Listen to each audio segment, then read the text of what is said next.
Los inicios de la comarca petrolera. Todo comenzó en 1876 con la conquista del desierto. En ese momento el señor Funes y su esposa se asentaron en la zona donde hoy se encuentra Plaza Huíncul y dieron lugar a una posta donde los viajeros tomaban un descanso. Estos viajeros venían de atravesar las zonas de cordillera para llegar al valle, donde estaba el ferrocarril. Recién en 1918, el 13 de septiembre para ser más exactos, el pueblo fue creado por la empresa YPF para sus operarios, que estaban trabajando en la perforación del primer pozo de yacimientos petrolíferos fiscales en el kilómetro 1294. Luego, en 1921, no solo se creó el registro civil el 8 de junio, sino que también se inauguró la estación de ferrocarril el 20 de noviembre. Finalmente, el 1 de febrero de 1967, se creó el municipio de Plaza Huíncul, ya que recién un año antes, el 24 de abril de 1966, la empresa YPF había entregado oficialmente esa área al Estado provincial. Esta característica inicial de territorio perteneciente al Estado a través de una de sus empresas hizo que las comunidades que crecieron alrededor de Plaza Huíncul se separaran bastante de ella en sus orígenes. Es así que los trabajadores y sus familias formaron los asentamientos de Cutralcó, a pesar de que a 11 kilómetros de la actual Plaza Huíncul y a 13 de Cutralcó se encontraba el único lugar que proveía de agua natural potable en la zona, la Laguna Colorada. Los primeros pobladores de Cutralcó vinieron de la mano del comercio y la actividad petrolera, desde José Montesino, quien instaló su carnicería en 1929, hasta Nolasco, Gutiérrez y Muñoz, quienes inauguraron la primera panadería, y Miguel Magluf, dueño del almacén El Libanés. Todos fueron grandes forjadores de la población y el crecimiento del lugar. Por ello, y en conmemoración a estas personas visionarias y con grandes ganas de crecer, es que llevamos a cabo este pequeño homenaje.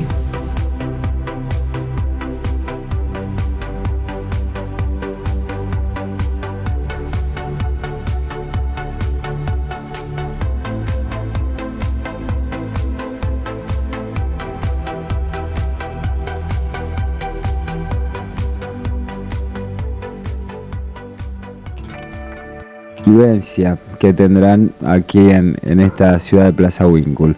Me gustaría que empezáramos presentándonos. Soy la señora de Cayetana Bellón. Buenos días, yo soy Ángela Otaño. Diego Forgiarini. Nuncio Calalesina. Casa. Bueno, mis padres fueron los primeros pobladores del barrio. Llegaron acá en el año 22, en mayo del 22. Mi papá, Juan Otaño, que es por eso que el barrio lleva su nombre. ¿Por qué se dio la situación de terminar radicándose en Plaza Huíncul, o por qué habían pensado en Plaza Huíncul? ¿Qué los motivó a llegar hasta este lugar, no? Buscando un mejor trabajo, aparte de gente joven que siempre busca estar mejor. Mis padres habían llegado de Zapala, se instalaron cuando llegaron en la Laguna Colorada. Venían con un tambo y se instalaron ahí. Estuvieron un tiempo, no sé cuánto, hasta que solicitaron a YPF un terreno, les dieron el terreno donde yo vivo ahora. Y se instalaron ahí con el tambo. Y bueno, eso fue en el año 22. Yo vine acá en el 48, el año que me casé. Pero mis suegros creo que llegaron en el año 30. La familia después. Él contaba que trabajaba en el Dadin. Se tenían que ir muchas veces caminando porque se rompía el vehículo o algo. Así que iban a la mañana a trabajar y venían a la tarde, a la noche. Sí, esto era muy inhóspito, no había nada. Y ellos vivieron acá, donde estoy yo ahora. Exactamente en este mismo lugar, que recién estaban haciendo memoria y sacando cuentas de cuándo se había establecido, cuándo justamente, o a qué conclusión arribaron, se instaló aquí en este lugar donde estamos esta mañana. Sí, y él por el trabajo, porque empezó a trabajar en YPF, y en ese tiempo YPF no les daba comodidades, nada, entonces cada uno se tenía que arreglar. Y él compró acá, no sé a quién le compró, y sí, vivió muchos años, hasta que después le dieron casa en YPF, y vinimos a vivir nosotros acá en el 52. Bueno, después nosotros ya nos fuimos a YPF también, y ahora que estamos acá 16 años, 17, después que mi esposo se jubiló. Cuando ingresábamos a la casa nos comentaban, por ejemplo, el detalle de la parra, ¿no? Que es muy bonita, pero que además tiene sus años. Sí, esa parra tiene como 60 años, porque yo que conozco acá hace más de 40, y esa parra ya era grandísima. Porque nosotros cuando salíamos al campo, por ahí andábamos con la onda siempre, una horita de 4 o 5 vaguitos, pasábamos, a la vuelta pasábamos por acá y saltábamos el alambrado y nos dedicábamos. O sea que tiene su historia oculta también la parra. Coméntenos en el caso de ustedes, Diego, don Nuncio, coméntenos la experiencia que les transmitieron sus padres.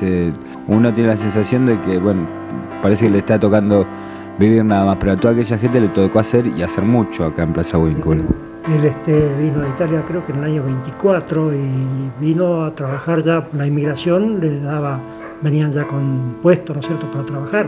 Estuvo trabajando en un colegio en La Plata y un seminario, siempre comentaba él. Y cuando se terminó esa obra, la compañía Ítalo-Argentina le propuso venir acá a colonizar Regina, la colonia Regina. Y bueno, ahí estuvieron haciendo los canales, después se dedicó a hacer aljibe, después tuvo la posibilidad de comprar un lote, una chacrita chiquita, una hectárea un poco más. Pero después vinieron los años difíciles, en el año 30, la crisis que se nombró mucho. Y bueno, ya ahí había que buscar otros horizontes. Entonces se enteró de que YPF tenía unas obras para hacer y se vino para acá. Una de ellas era la iglesia primero, después la panadería, después empezaron las casas y bueno, ya se vino mi papá vino en el 30, 31 y después en el 33 vinimos ya toda la familia, mi mamá, mi hermano y yo. Y se quedó hasta el año 55, que se jubiló. En ese interín había comprado una chacrita más grande y se fue de vuelta a Regina ya a trabajar la tierra. A él le gustaba mucho el asunto de la tierra, hacerla producir. Tal es así que por eso estábamos viviendo ya primero en el barrio Moreno y después en el barrio Burgo. Y compró un lote grande que era que utilizaban de matadero, porque habían dos mataderos, uno de Castanao, otro de la familia Rosa, me parece. Donde compró mi papá era de Castanao, y era un lote de 1 hectárea entera. Y ahí ya hizo hacer un pozo de agua y tenía su buena quinta, con varias cositas que ayudaban mucho, ¿no es cierto? En esa época era difícil la vida. De Cutralcó, muy conocido también, se dedicaba a hacer pozos de agua, y ahí hizo un aparato para bombear, ¿no? Todos bombeábamos. Sabíamos estar 1 hora ahí y darle cada bomba para llenar una pileta y con eso acaba de la quinta. Y el fuerte de ellos era ese, porque en Italia prácticamente vivían así con un lote de terreno que le daba el gobierno, así que se las rebuscaban lindas. La historia de sus padres debe haber sido algo similar, ¿no? Sí, muy similar. Mi padre vino en el 32, como ya dije, ¿sabes? El año 32.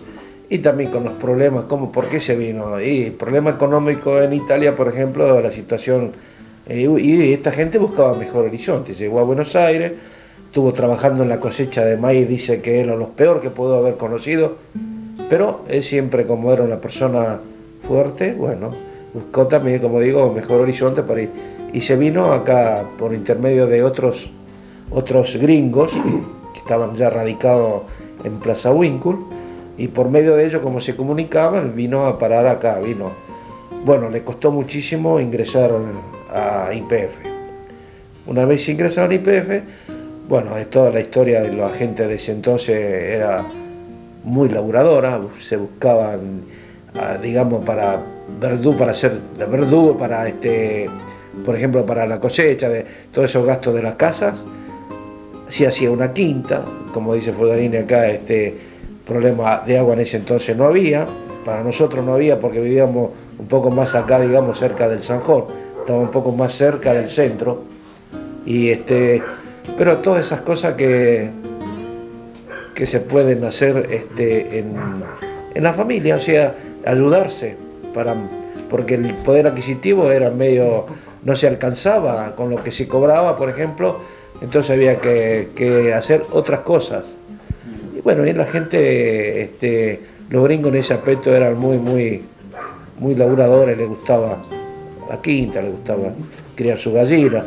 Nosotros, incluso, mi padre tenía 3 chivas lecheras, 3 chivas, y teníamos los chivitos, cuando la chiva tenía cría, y bueno, y eso era cosa de mantenerse la familia, porque costaba muchísimo, porque ya le digo, el sueldo que se cobraba prácticamente no alcanzaba, era para vivir al día. ¿Y el tema social cómo era en aquel entonces?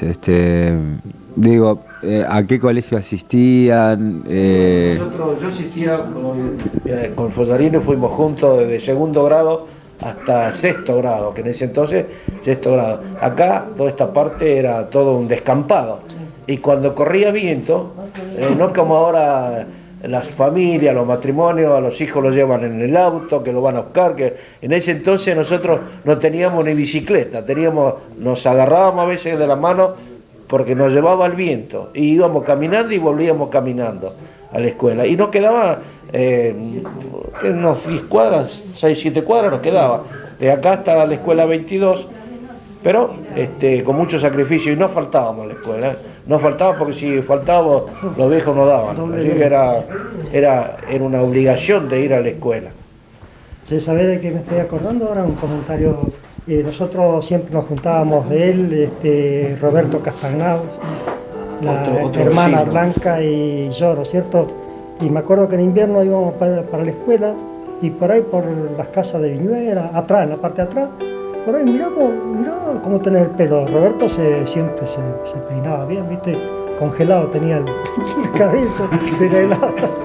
¿Qué anécdotas, historias o curiosidades así recuerdan ustedes en el caso de tu padre, que les transmitía de aquel momento, que les comentaba? ¿Algún hecho que te haya quedado grabado como muy particular, ¿no? de tu padre, de tu familia con Plaza Huíncul? Bueno, indudablemente que esas épocas eran épocas muy duras, donde nosotros vivíamos bastante alejados del pueblo. Eso ya creo que es algo duro, ¿no?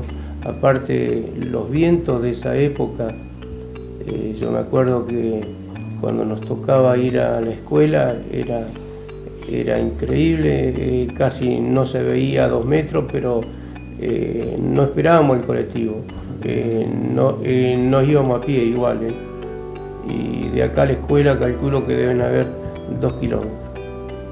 ¿De qué escuela me están hablando? Escuela 22. No, La escuela 22. había. Por eso digo que no había colectivo, y ahora si no pasa el colectivo no van a la escuela. Y otra cosa, no se podía usar pantalones cortos cuando corría viento. Estaba prohibido. No, por las piedras. Por eso digo, está... No se pudo, cuando No. corría viento tenías que usar pantalones largos, las piedras te dejaban las piernas No a la dejaban, miseria. no dejaban. No, pero te digo, te dejaban las piernas a la miseria.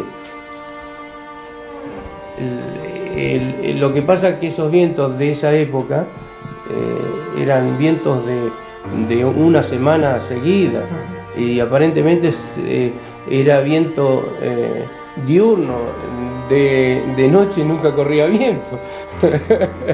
Sí, porque era así. El viento comenzaba cerca de las 10 de la mañana y hasta las 9 de la noche, pero era todo el día viento, y todo el día y todos los días viento. El barrio para nosotros, para mí, siempre fue el más hermoso, porque es el barrio donde yo nací, es el barrio que fundaron, digamos, mis padres, así que para mí tiene un valor y un recuerdo muy lindo.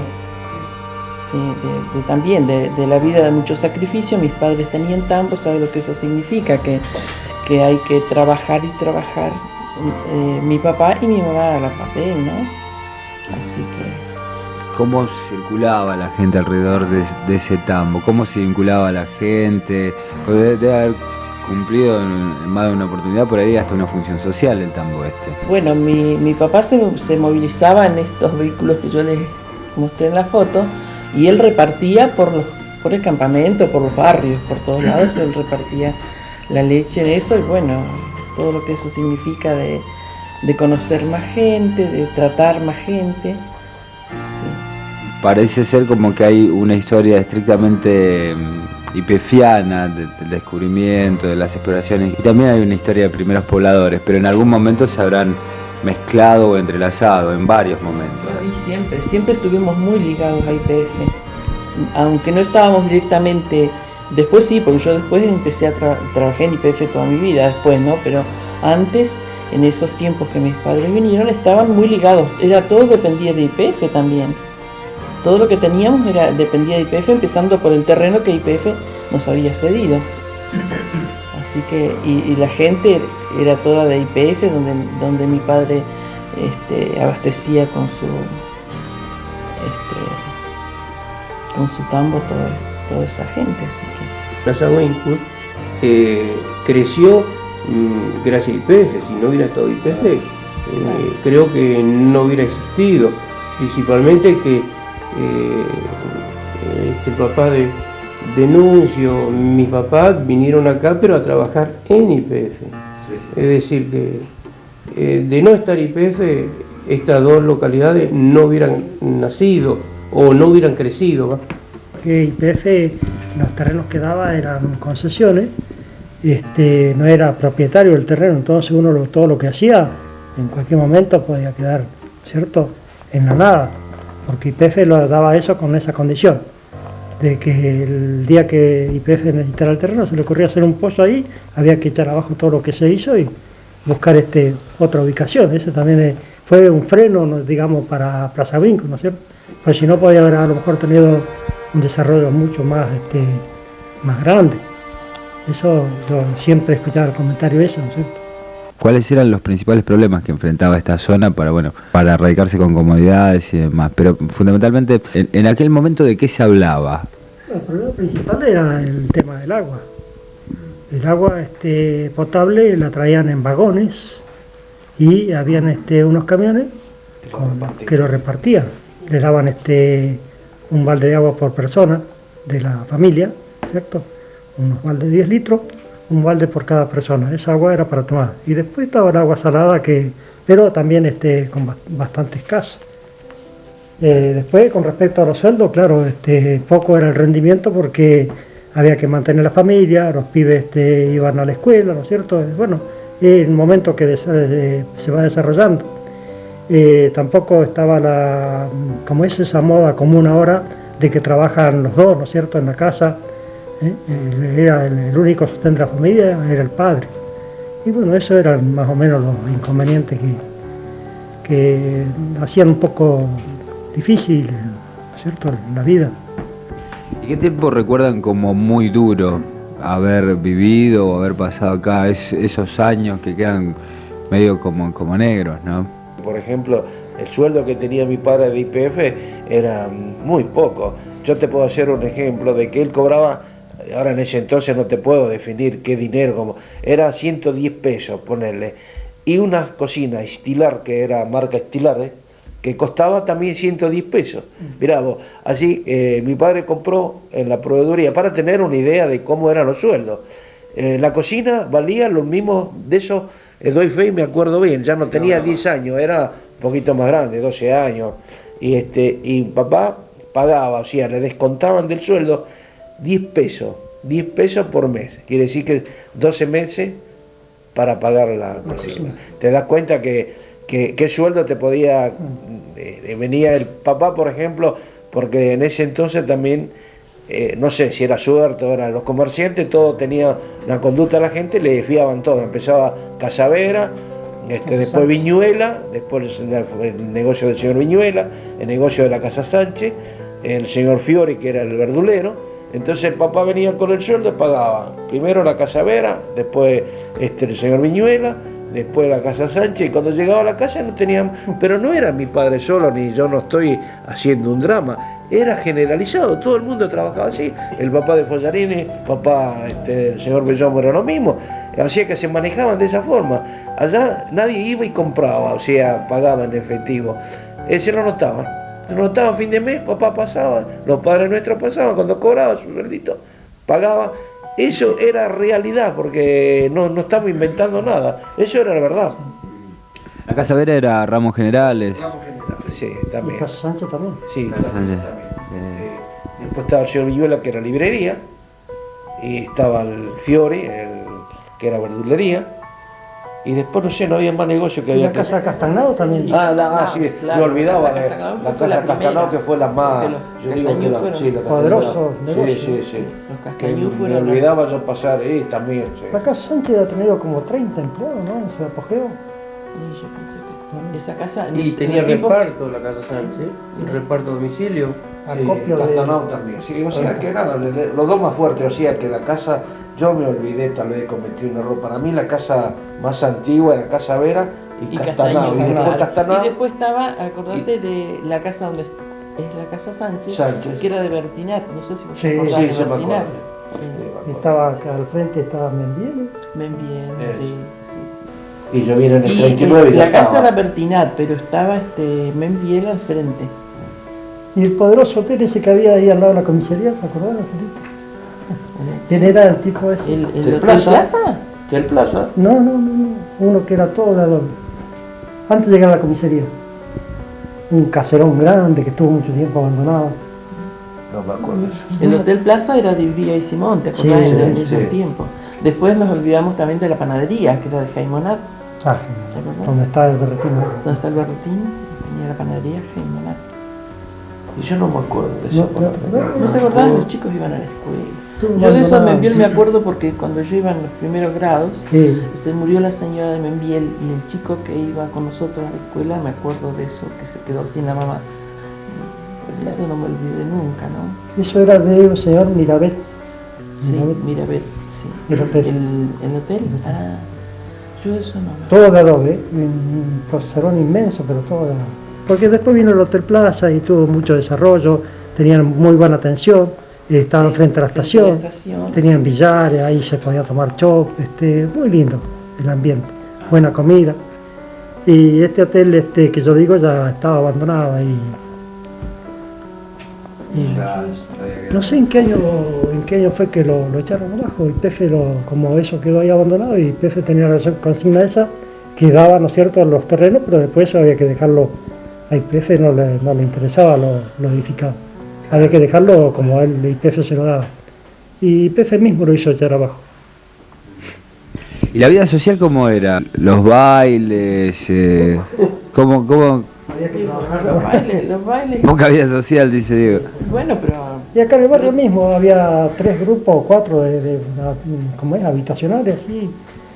Y bueno, prácticamente buen día, buenas tardes, más, y no sé, tampoco, por lo menos. sí. Y los bailes y las fiestas y los bailes habían, sí. Fiesta Patria, cuando había la víspera de Fiesta Patria eran los bailes tradicionales. Claro. 9 de julio, 25 de mayo, o sea que el día anterior eran los bailes tradicionales que se hacían acá en la zona.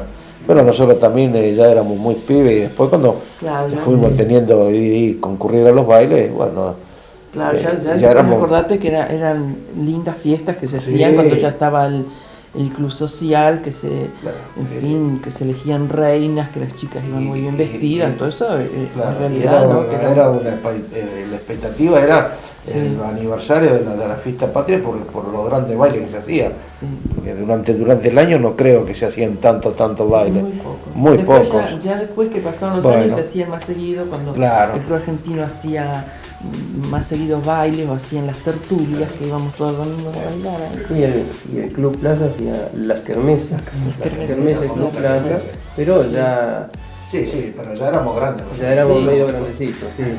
Ya estábamos en edad de Sí. concurrir. Ya teníamos unos filitos. ¿Viste? ¿Se acordás de un corso que se hizo en la plaza allá de Campamento 1? Sí. ¿En qué año? Debe haber sido 37, 38, no me acuerdo. Qué lindo. Un corso. Alrededor de la plaza. Alrededor de la plaza de Campamento 1. Mira. Frente a la que que es el club, parte del club, parte de la administración que está enfrente y todo. Pero en torno a la plaza. Fue muy... ¿En qué año fue? Fue antes de que yo vaya al en el 44, debe haber sido en el 41, 40, 41, por ahí puede haber sido. O 43 puede ser también, pero mira, 41, 42, 43, eso seguro, porque yo en el 44 me fui a Comodoro, así que fue en esos 2 años antes, un año antes. Fue el único. Fue muy famoso ese. Claro, si uno tenía que tener fotos y que hubieran sacado esa foto. Yo, de que en Buenos Aires, en los partidos de fútbol que tiran papel y tiran esto, pero nunca vi tantas serpentinas como se tiró en ese alrededor de esa plaza en ese año de carnaval. Fue, para que yo me acuerde, que era algo impresionante, no te lo puedo descifrar, pero la cantidad enorme, era una cosa, de eso recuerdo perfectamente, de ese carnaval y de ese corso. Qué animación, ¿no? Sí, yo me acuerdo que andaba... Se disfrazaban las señores, las personas grandes, todos, me acuerdo que siempre se comentaba. Sí, lo que llama la atención que fue el único que se hizo ahí, ¿no? El único en toda la vida del jefe. Que de ese no me acuerdo. ¿Vos no te acordás, Angelita, de ese corso? Sí, yo me acuerdo bien porque don Costanzo tenía un Forá, no, un Chevrolet. Chevrolet. ¿Campeón era Pepiti? ¿Campeones? No, el Chevrolet campeón era las chatitas, este era doble ese andábamos arriba doble de ese. Python. Ah, ese. Doble Python. Y bueno, y dábamos la vuelta al corso con ese autito. Y bueno, de eso me acuerdo porque yo no era grande, era medio borrego todavía. 14 años, 13 años. Tan escaso que eran los autos en esa época. Claro, que cuando tenía un auto era la situación económica un poco mejor. Sí. Y yo también tengo, por ejemplo, cuando hablaban de estas cosas, sí, que tenía autos. Y bueno, yo me acuerdo, por ejemplo, que heladera, ¿quién tenía? Yo me acuerdo 2 matrimonios nomás de la heladera. Tenía el señor Fiori, el verdulero, y el señor Melcher, el señor Melcher. Frank mi mamá también. Y bueno, tenía un tarrito de sodelata, lo envolvía en la bolsa. La heladera de la familia, claro, la heladera de la familia era... Y la fiambrera. La heladera de la familia nuestra era envolver todas las botellas con bolsa de arpillera, que en ese momento y la mojada abundaban. Sí. Dejaba colgadita ahí, en el parral. Es una de las cosas que es cierto esto, porque, por ejemplo, hoy día usted le pregunta quién no tiene heladera, yo creo que de 1000 debe haber 1 o 2 que no tiene, pero en ese entonces de 1000 había uno que tenía una, sí, seguro. O sea, de eso yo me acuerdo bien, que el único que se acordaba, que se me recuerdo que era el señor Fiori y el señor Merche que tenía heladera. Bueno, pero son circunstancias de la vida, por supuesto. Y del deporte de acá de la localidad, ¿qué recuerdan ustedes? Por ejemplo, Barrio Otaño tenía su equipo de fútbol, tenía sus deportistas propios o se integraban en otros clubes. Por ejemplo, la gente que más o menos que estábamos, no en el Barrio Otaño, por ejemplo, la familia de Osiusi, ellos, Otaño, Carlito, todos pertenecían al club, o sea, estaban volcados al club argentino. En ese entonces era, cuando yo me acuerdo, el club nacional, no era Argentino Nacional, y después porque había una reglamentación, no podía tener nombre, fue el club argentino. Bueno, acá no había, digamos, pero Nino, por ejemplo, Giussi, Carlito, y bueno, ahora en este momento, pero había muchos de esos muchachos, Carmona, los Carmona también jugaron, pero los Aravena, claro. Y ahí formaron, digamos, no era del Barrio Otaño los jugadores, pero era toda esa parte de que nos unía todo ese grupo que no conocíamos, éramos poquitos. Y ahí estaba el club, lo que ahora siempre estuvo ahí la sede del club argentino y sigue estando ahí. Integraban 3 o 4 equipos grandes, ¿no es cierto? Argentino, como es Plaza y Perforación. Y la Estándar. Bueno. ¿Y la Estándar? Sí, ellos también tenían participado, también tenían equipo. Chayacó. Después el Chayacó después. Pero los primeros eran argentinos, que le digo que en ese entonces era Nacional, Argentino, Plaza Pérfora y estándar. Y después Cutralcó no tenía, después sí, se formó Cutralcó y después Chadacó ya era la liga, se agrandó un poco. Una liga exitosa, pues me comentaban de testimonio en testimonio que bueno, los partidos de fútbol eran un evento, ¿no? Cuando jugaba Argentino en Plaza era como si jugara Boca y River, ahora igual. Y al básquet igual, era igual. Pero esa rivalidad tremenda. Iba toda la familia a hinchar, a gritar, pero había siempre un poco de algunas cositas siempre ocurrían, pero como ocurren hoy día, ¿no es cierto? Pero era menos porque la familia éramos más unidas, o sea... Era todo más familiar. Claro, o sea, se gritaba y todo, pero se respetaba. Pero Plaza Huíncula, acá esta zona, en un tiempo era tan basquetbolero como futbolero, ¿no? Sí, muy buen básquet, y bueno, pero eso ya fue mucho más adelante, ¿no? Estamos hablando cuando yo tendría 18 años ya, y era muy buen básquet. Plaza Argentino era el mejor básquet. Después Social también tenía buen básquet, y Perforación. Eran los mejores equipos y de muy buenos jugadores. Pero también es cierto de que antes era todo más sano, ¿viste? Es decir, se trabajaba y el deporte no era como ahora que hay escuelas de deporte. ¿Viste cómo era? Era laburar y el deporte era como último. ¿Entendés? Y eran, lógico, dos épocas completamente distintas. Pero sí que hubo muy buen básquet y muy buen fútbol. Era todo a fuerza de corazón, y el que usaba la camiseta la transpiraba. Y lo hacía por el deporte, no por dinero. Que eso es muy importante. Angelita la hemos dejado un poco relegada y volvemos al tema anterior, ¿no? ¿Cuáles son los recuerdos más patentes que tiene usted de su padre? Bueno, imagínese que al papá uno lo tiene siempre en un lugar preferencial en la vida, ¿no? Él falleció cuando yo era muy chica. Siempre, aún ahora, siempre tengo presentes muchas cosas que él me dijo, muchos consejos que me daba, muchas de las cosas que él me hablaba, nos contaba de su vida.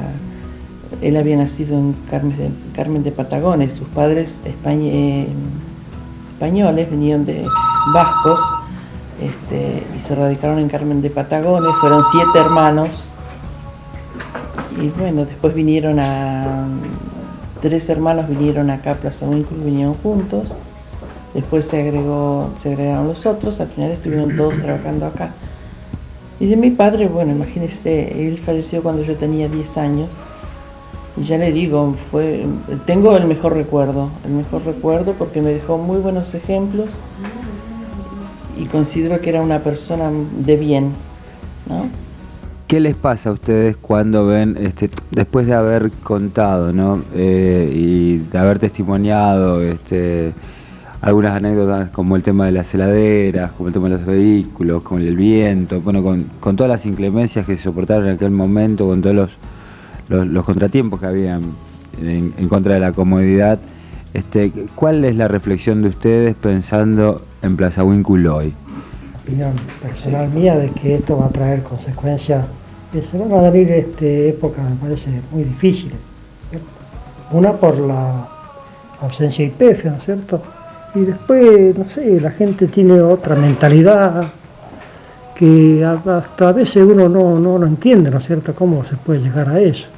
Y ya te digo, eso para mí yo lo veo bastante, digamos, feo el panorama, ¿no es cierto?, que se puede esperar acá.